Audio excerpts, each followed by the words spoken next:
Antisocial personality disorder is characterized by a lifelong pattern of irresponsible antisocial behavior, such as law-breaking, violence, and other impulsive, restless acts. Antisocial personality tendencies oftentimes manifest themselves in child delinquency.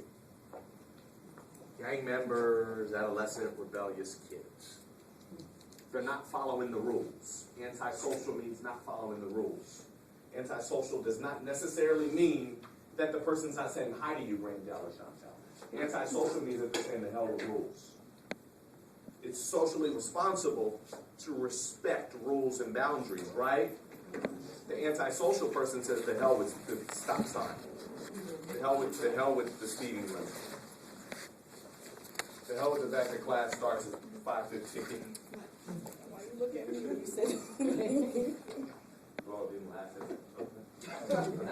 Like some people are incapable of feeling guilt or pangs of conscience. There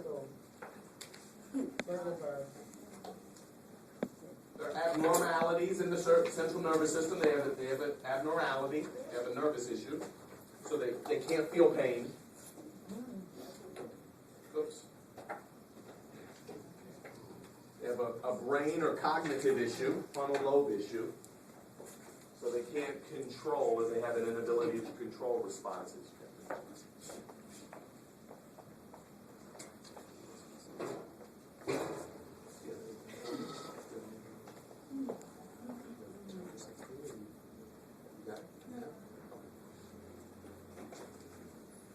Okay, and genetic influences. So central nervous, brain, genetic. Just know that. And environmental. Central nervous, brain, genetic, and environment.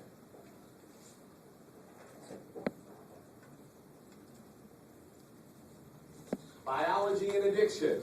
How genes might contribute to alcoholism. Some people have a genetic vulnerability to alcoholism. Just know that alcoholism and substance abuse, some people have a genetic predisposition to it. Listen, that's why I can walk into a room and there can be cocaine, mounds of cocaine on all of the desks. There can be heroin back in that corner. There can be a liquor bar over here. There can be crack. There can be marijuana sticks over here. And I'm not tempted one bit.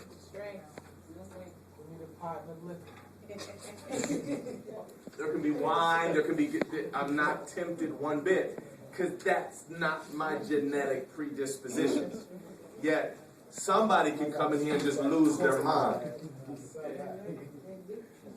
Right? Because they've been pre-exposed. Pre-exposed. You okay over there, too?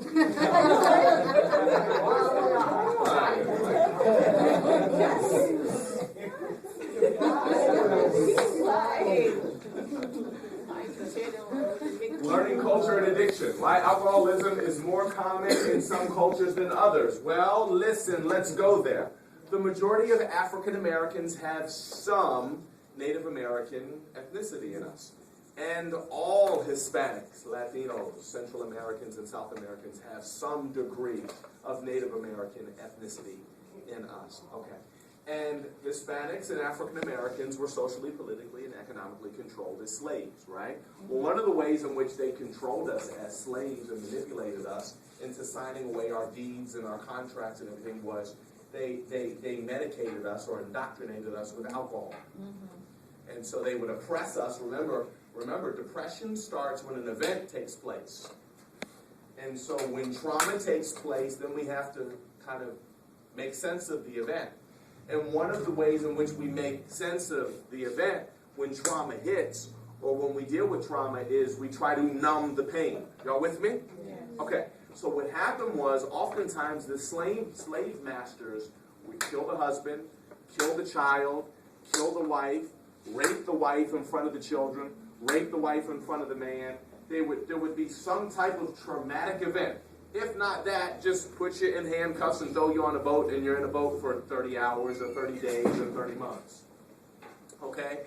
And one of the ways in which they helped us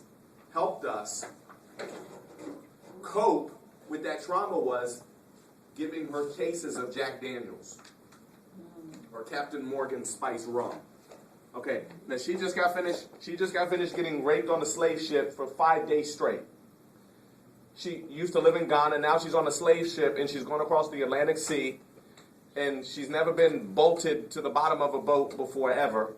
And so now she's throwing up all over herself, she's urinating all over herself, there's feces all over the bottom of the boat. Did you guys see the movie Amistad? Yes. Okay. And so you have all of these people all of a sudden in this boat like sardines, and you've taken them away from their country, and then to help them celebrate or cope, you give them alcohol. Okay, so what happens is you have generations of families and cultures that process with alcohol. And so what happens after hundreds and hundreds and hundreds and hundreds of years, some would say the genes become predisposed to alcohol. Okay? It's arguable, but there's a lot of evidence that show when it comes to drug abuse and substance abuse, we have a predisposition for it into it. Here's what the scientists say. If at least one of your parents had a chemical dependency issue, you have a 50% chance of having a chemical dependency issue. If just one of my parents, just one. If my dad had an alcohol issue, if my mom had a smoking issue, nicotine and alcohol are drugs too, don't get it twisted. Nicotine, caffeine, and alcohol are the 3 most addictive drugs, believe it or not, and they're legal, believe it or not. Put that in your pipe and smoke it. Caffeine, alcohol, and nicotine are the most addictive drugs, and they're legal. But we'll throw somebody in jail and throw away the key for, having a bag of crack cocaine on them, but yet it's okay for these multi-trillion-dollar tobacco companies to become trillion-dollar tobacco companies by having you guys addicted to Marlboros. Go figure, right? Go figure. All right. People at greater risk of substance abuse.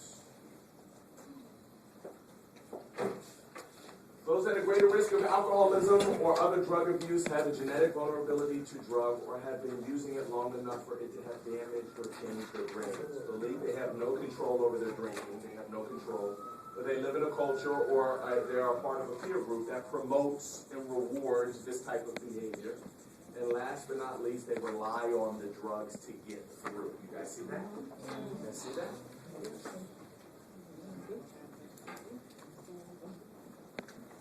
Dissociative identity disorder.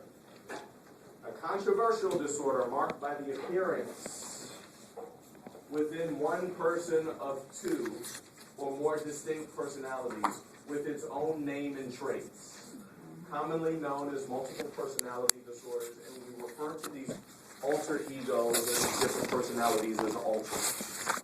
So watch this. I could be teaching you all, and you all would really run if this happened, but I could be teaching you guys, and then all of a sudden I could metamorph into James.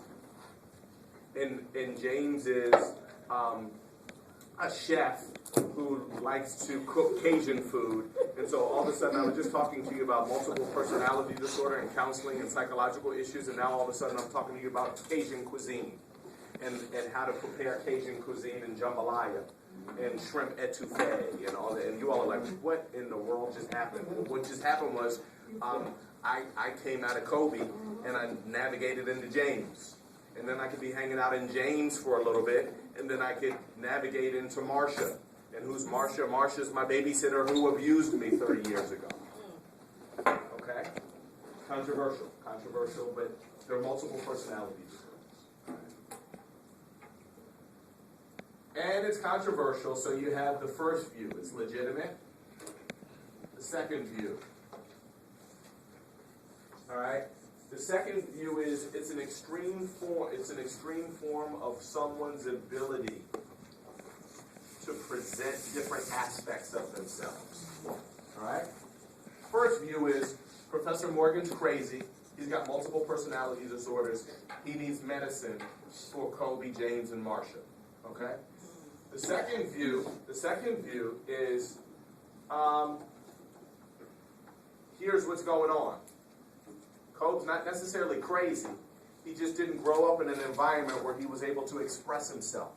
So he could never talk to anybody about Marcia, the babysitter who abused him, or the fact that his hero was his uncle, who was a cook from New Orleans, and he specialized in Cajun cuisine, and his favorite food is Cajun cuisine. But he grew up in the hood, and his parents didn't know how to cook Cajun, and so he's frustrated that he doesn't ever have Cajun cuisine anymore. But once upon a time, every summer, he used to go down to New Orleans and hang out with Uncle James and get his jambalaya and his Cajun cuisine. But he doesn't know how to express, I miss my Cajun food.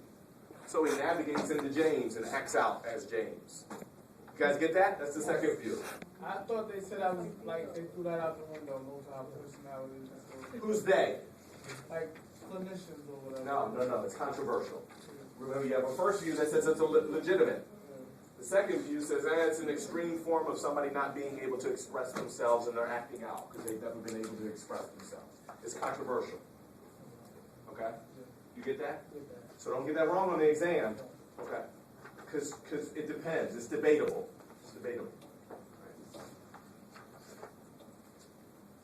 Schizophrenia. Schizophrenia and its symptoms. The difference between schizophrenia and a split personality.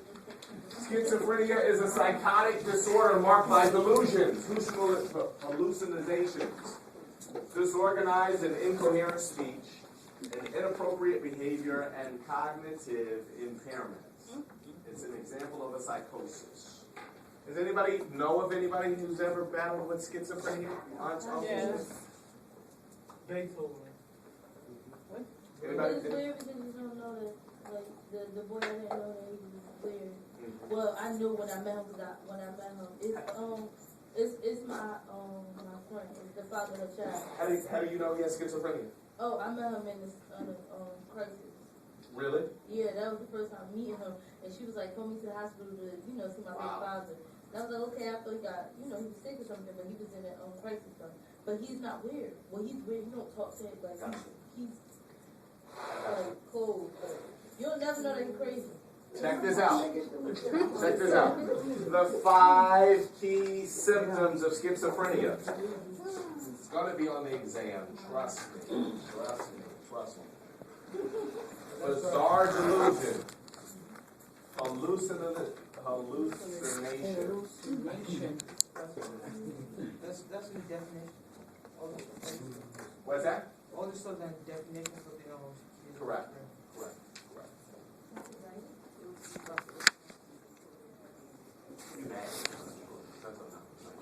Well, would you say somebody who smokes crack cocaine is a schizophrenic? Listen to what Constance said. Listen to what Constance says. Is somebody who smokes crack cocaine schizophrenic? No. Not necessarily. Hey, watch this.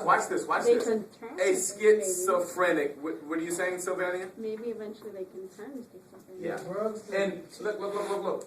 Maybe the reason why they do crack is because they have a schizophrenic issue. But not everybody that does crack has a schizophrenic issue. Some people just like crack. No. Schizophrenia is something that takes place when you're not on drugs. Yeah, I understand. Okay. It's on medicine for that. I understand what schizophrenia is. Right. I just actually for crackhead smoking is They can have tendencies. Because I've seen them look. Here's the litmus test for whether or not somebody's schizophrenic.